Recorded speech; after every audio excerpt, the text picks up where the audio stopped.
I don't want people to get it misconstrued or whatever the case may be. He's a hell of a fighter, hell of an IQ, great punching power, good speed, and a really good boxing ability. A lot of people underrate that. That lawnmower, that's it. And Gervonta does have a very athletic speed, quick reflex style. So you've got to sort of pressure intelligently. But while I have said in the past, and I still believe this, that Roach doesn't have that special thing like what he's got really fast hands or a really powerful punch. Lamont Roach appears to be feeling the pressure following the release of Gervonta Davis's intense new training footage ahead of their rematch. Roach openly admitted the footage forced him to reassess his own preparation. "He's still a hell of a fighter," Roach said, acknowledging Davis's power and sharpness in their first bout. "That punch he landed, it was the most devastating of the night." With the rematch looming, Roach knows he'll need to train with greater urgency and intensity to meet the challenge. How many rematches have you fought? 0. What do you have to do to create enough separation where this don't happen again?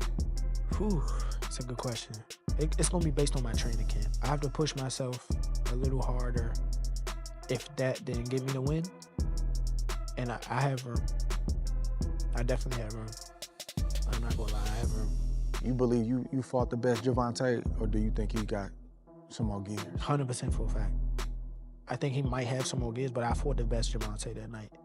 I don't want people to get it misconstrued or whatever the case may be. He's a hell of a fighter, hell of an IQ, great punching power, good speed, and a really good boxing ability. A lot of people underrate that.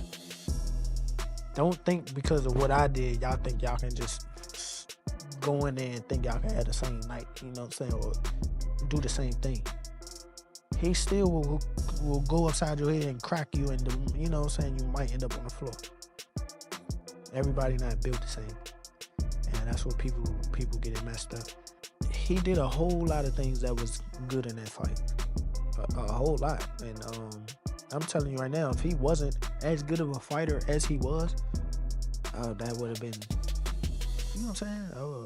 I would have steamrolled him. Don't get that misconstrued. He's still the guy he is. Just he ran into a guy that's on the same level. Gervonta Davis is in full attack mode at training camp. Determined to silence critics and reaffirm his place at the top of the division, Davis is pushing himself harder than ever. His focus is razor sharp, and every session is designed to correct the errors of their first encounter. For Davis, this isn't just about winning. It's about making a statement. Hold on to the base. Stop. That lawnmower, that's it. Stop that motherfucker. I made the decision to train in DC because, you know, I haven't been in the coldness in a minute. I haven't even trained in the coldness in a minute, so I feel as though this will help me. I'm from Baltimore. He's not from DC. That's what I learned. I thought he was from DC too. Footage from Davis's sparring sessions shows a fighter with purpose. His footwork is crisp, his movements fluid, and his reflexes locked in. There's no wasted motion, only calculated precision. He's not coasting through camp, he's executing every sequence with intent. The last fight taught him a hard lesson. Underestimating Lamont Roach could cost him. This time, Davis isn't leaving anything to chance.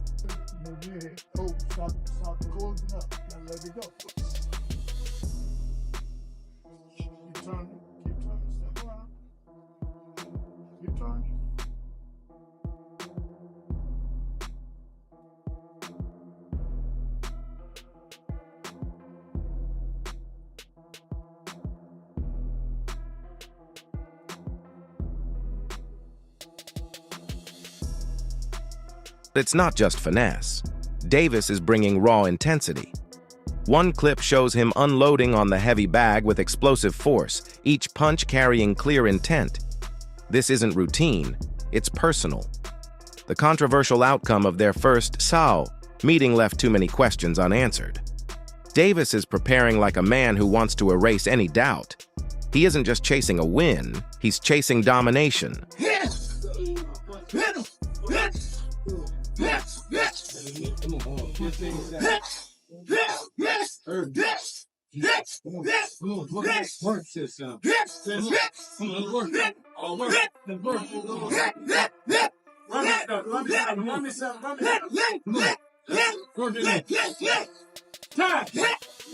Veteran boxing analyst Teddy Atlas praised Davis's distinctive skill set, noting his calm demeanor and strategic patience.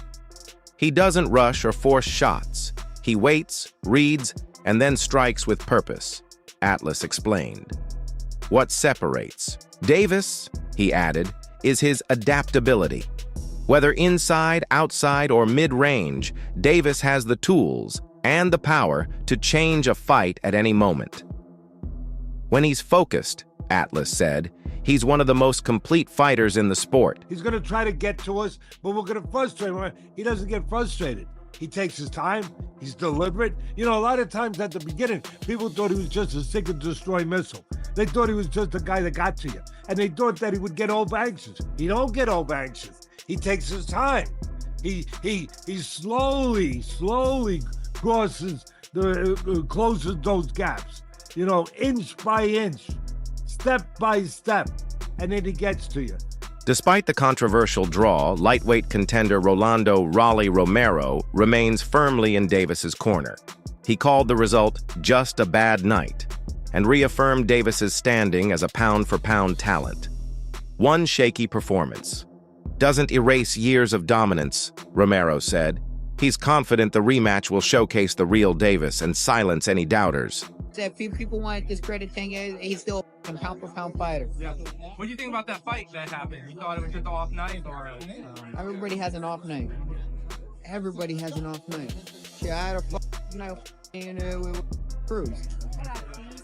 Everyone has a night. It's boxing. You want to run that back with Cruz or what? Maybe down the line. One thing that clearly separates Gervonta. What continues to separate Davis from most opponents is his raw knockout power. He doesn't need high volume or non-stop pressure. He needs only a single, clean opening. Observers note that once Davis settles into rhythm, his power becomes a serious threat. While Roach showed technical discipline in their first clash, he lacks the fight-ending explosiveness Davis brings. Many believe that once Davis finds his groove in the rematch, his pressure could be too much for Roach to withstand. Because Gervonta Davis is a puncher, so the extra aggression, you have to manipulate it little by little. You know, you have to instigate the extra aggression little by little. You have to get your timing in there. You have to get my pushback. And also, this is a southpaw. A southpaw sometimes takes a round or two extra to sort of get their timing, get your distances, because every southpaw is a little bit different. Right now, granted, they know each other, they fought in the amateurs, but it's still a lot of years away. And Gervonta does have a very athletic speed, quick reflex style. So you've got to sort of pressure intelligently. But while I have said in the past, and I still believe this, that Roach doesn't have that special thing, like where he's got really fast hands or a really powerful punch, he still has what I also said in the past, a very good IQ. He's very well trained and very intelligent. His thought process in the ring has a great sense of positioning and a great sense of understanding of where he is in the ring and how to react off that. Could he be a little aggressive, more aggressive? Sure, but you got to keep in mind that you're fighting a puncher who's coming from the southpaw stance and coming from the southpaw athletic angle. Personally, me, especially knowing what has been said about Gervonta behind the scenes for years that nobody brings out, and it kind of brings to light why they keep matching him with 15 and 20 to 1 underdogs. There is a rumor that behind the scenes, the Gervonta, there's a lot of bitch in him. There's a lot of front runner in him. If you push him, he will break, he will fold. It starts to add up because Lamont is from the D.C. area. They kind of know this. They grew up around him. They fought in the amateurs. His father, who's his coach, has coached Gervonta in fights. So that thing sort of comes to light where it's been held back from the public with the limited opposition level that Gervonta's fought most of his career. Boxer Jaron "Boots" Ennis weighed in on the matchup, pointing out that while Davis didn't dominate the first fight, he did control the early rounds. People forget he landed big shots early and set the pace, Ennis said. He emphasized that post-fight chatter has focused more on Davis's image than his actual performance. This rematch is his chance to remind everyone why he's elite. For Davis, it's not just about settling a score. It's about reclaiming pride and proving he hasn't lost a step. You know I gotta ask you about fights. Gervonta Davis draw with Lamont Roach. Yeah. People looking at it as controversial because of the whole knee. What'd you think of the fight? It was a great fight. You know, I had it 7-5 Tank, or you can make it the draw. But I feel like Lamont, he did good.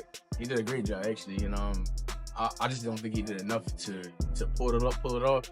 You know, and I feel like people was overlooking what Tank was doing in the first like 5-6 rounds. You know, he was like boxing and frustrating him a little bit. You know, but Lamont, like I said before, Lamont did a great job. You know. Yeah, some people had it Tank, some people had it draw, some people had it Lamont. Do you think Tank gets a lot of criticism for not knocking Lamont out and Lamont not being a big name, so they overblow it? I think so, yeah, and I feel like people just don't like Tank to a point where any little thing, just because he ain't knocking him out, he probably feel as though that he lost, and he didn't, or it was a draw, you know. I feel like Tank was doing a lot of smart things in the beginning, moving a little bit too much, but I feel like he was still like frustrating them and things like that. And I think Tank did a good job. Like, he looked sharp than me. You know, I don't know. People just be talking. You know, at the end of the day, you can't please everybody. Davis isn't just trying to beat Roach. He wants to make a statement. He wants redemption, validation, and to reclaim the respect he feels slipped away. This fight is about legacy, and he's preparing accordingly. We got to talk about it. So Tank officially came out and says that he wants to put this rematch as early as May. Now, if that were to happen, Lamont Roach gets a second time to prove himself. Now, in my personal opinion, his stock has already risen. He is already notable. The fact that he went toe-to-toe with Tank on a decision that ended in a draw, whether he loses this second fight or not won't even matter. Because he's directly in line to go against the Keyshawn Davis, the Shakur Stevensons, and etc., the Devin Haney's, and etc. I can see him moving up and going against a Devin Haney or Ryan Garcia or somebody like that. So many people to fight. Lamont Roach has definitely proven himself. But let's talk about something else. And that is the hairstylist situation. In my humble opinion, I believe she should have been quiet. As a hairstylist, there was nothing for you to say. No fan in boxing was going to look at that and be like, I don't want her braiding my hair. No one would have said that. But she hurt herself when she came out and publicly made multiple claims, got all these receipts that no one needed, no one asked for, saying, oh, it had no grease or oil in it. No one cares. Nobody even believes it. Sometimes it's best to remain quiet. But you guys let me know in the comments. Should she have remained quiet, or should she have did what she did, which is spoke up? You let me know. Teofimo Lopez echoed that sentiment, saying the first fight left Davis feeling abandoned by parts of the boxing world. People started questioning if he still had it, Lopez remarked. Now he's fighting more than just Roach. He's fighting the narrative that he's on the decline. The rematch, Lopez said, is Davis's opportunity to flip the script and regain his standing. I know a lot of people, look what they did with Gervonta too. I want everybody, all these young fighters that are listening to this, and you could clip this. It's a short part right here. I got you. To Ryan could clip this right here. To all you young fighters, look at the amount of love they were giving and sharing to Gervonta Tank Davis prior to the fight. Look at what all the reporters were doing prior to the fight. Look how they were all laughing at all his jokes prior to his fight against Lamont Roach. After the fight, look how many were waiting to down this man. Down him. See, I'm going to talk my smack with Tank, but that's because I want to fight him. That's me. I can say that. But I just want all you young fighters to really look about it. They don't care about us. Yeah. They won't ever care about us. When you're winning, they're going to be there. But they're waiting for any moment to slip up. Just a man, even a draw. Look how much hate he got out of it. Yeah, not to get deep, but you know, it's a part of our psychology. We have to learn how to care about other people. You know what I mean? The first clash with Roach was one of the toughest of Davis's career. Roach didn't just survive, he competed at a high level and exposed gaps in Davis's timing and range control. Many fans saw Davis struggling in ways he hadn't before. The rematch will reveal whether Davis has adapted or if Roach has figured him out. And most notably, I'll just speak about a fight that, we just had with Gervonta Tank Davis versus Lamont Roach.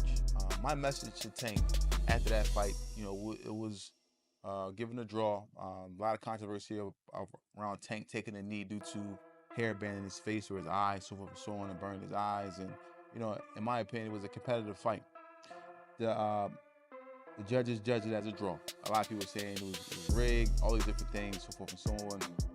Whatever it may be. The fight is over. Davis's trainer shed light on their game plan, revealing that their first fight strategy was carefully calculated, even if it didn't deliver the expected result. Instead of a complete overhaul, the team plans to refine and sharpen that same approach. Their message is clear. They still believe in the plan. It just needs better execution. Surprised by Roach and Tank. What do you think the biggest surprise was in the fight? It wasn't a surprise because we know Roach. It wasn't a surprise. Roach can fight. A lot of people think because a person is not popular, they don't exist. There's fighters out there that can rumble. They just got to get the opportunity, Speaking of rematches, Jalil Hackett is getting his opportunity again to fight the guy that he had a controversial loss to. It'll be happening in Florida, I think, next week? March 15th, I think. Let's talk about it. I'm rocking a major shirt now. Major. Yes, sir. Tell me, how's that rematch look like, and then what's the difference makers coming into this fight? First fight, I thought, everybody thought Jalil won. We just got to turn, hit the gears a little harder. We ain't really got to change too much. Just got to put the icing on the cake, Put the icing on the cake this time, that's all. He did enough to win the last fight, but we was in somebody else's territory, This time around, being in Florida, do you feel like it's a mutual zone? Yeah. It's more of an even playing field in Florida. Okay. Do you feel like he needs a stoppage to win the fight due to what happened the first time? Not necessarily. A stoppage is good, but not necessarily. Henry Garcia offered a different perspective, suggesting Davis may have been mentally distracted in the first fight. The absence of longtime trainer Calvin Ford may have disrupted his rhythm and overall preparation. Garcia also hinted that outside the ring, issues may have taken a toll. For Davis to return to top form, he'll need total mental and physical alignment. There's no way you could say Tank won. There's no way. Do you think that he's diminished in some way, or do you think that just mentally he just wasn't there for the fight? Well, a little bit of both. His age is catching up to him. His legs aren't there as he used to be. And, he switched his trainer, That's could be another factor. With Barry Hunter being the head trainer and Coach Calvin being outside. Yeah, but he snapped at Calvin too. So that's there was something going on. I really don't know, and I couldn't really speculate on that because I don't know. But I know that something was bothering Tank because Tank is a good fighter and he's out to hurt you, But hey, Lamont Roach stood in there, stood his ground, and he did a great job. One of the most talked about moments in the first bout came in round 9, when Davis briefly dropped to one knee, but the referee declined to call it a knockdown. The moment sparked widespread debate and may have altered the fight's final score. That controversy only adds to the stakes for the rematch. Fans want a definitive outcome, no officiating gray areas, no scorecard drama. This time, the boxing world is demanding closure. All right, man. Listen, it's been a couple of days since that Lamont Roach versus Gervonta Tank Davis fight. And look, you fooled me once, okay? I'm gonna let y'all get that. Y'all got that. But come on, man. This was a money fight, clearly, and also clearly Tank lost. I mean, there's no mistaken identity that Roach landed more punches. Tank had a higher percentage. But when we look at the punches and the punching power, it was Lamont Roach 8 rounds to 4. And then if you take in consideration that Tank took that knee, which count as a knockdown, the ref even started counting. I mean, there's nothing even to debate here. If they were tied without them even counting that, if you supposed to have counted that part, he would have actually lost the fight. It's a win for Lamont Roach. Get your bag. Go out there and say you the only person that tied with Tank Davis. But, man, if y'all fight, y'all better fight for real. Because this, be real, man.